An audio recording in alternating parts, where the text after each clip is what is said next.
అదే విధంగానండి ఇప్పుడు ఇంకొకటి థర్డ్ పీరియడ్గా నేను తీసుకుంటున్నాను. ఏంటంటే వాగ్దానం అనేటటువంటి పాటలో ఆ ట్యూన్ తీసుకొని నేను ఇది రాశాను. ఏంటంటే ఏదో పాట అది.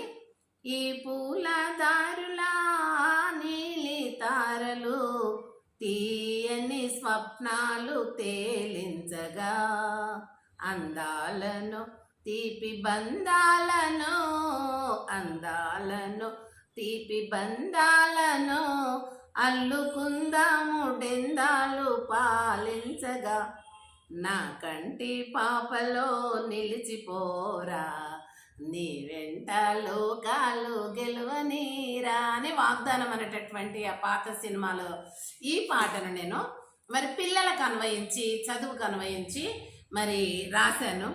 ఈ చదువుదారులా మన బ్రతుకు తారలు తీయని స్వప్నాల తేలించగా ఈ చదువుదారులా మన బ్రతుకు తారలు తీయని స్వప్నాల తేలించగా ఉద్యోగాలను తీపి బంధాలను ఉద్యోగాలు తీపి బంధాలను చదువుకుందాము మన బ్రతుకు బాగుండును నా కంటి పాపలో నిలిచిపోరా అంటే చదువుతాను. నా కంటి పాపలో నిలిచిపోరా నీ వెంట లోకాలు గెలువనీరా. చూసారా, ఆ విధంగా చదువు యొక్క విలువను మనము లెక్క కట్టలేమండి.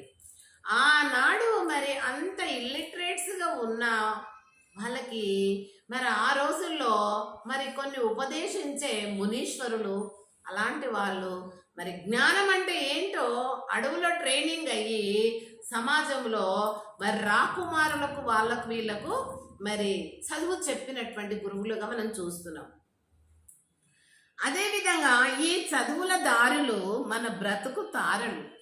చదువు యొక్క దారులు అంటే చదువు తల్లి మనకి ఎలాంటి త్రోవ దారి వేస్తుందంటే బ్రతుకు తారలుగా మారతాయంటండి.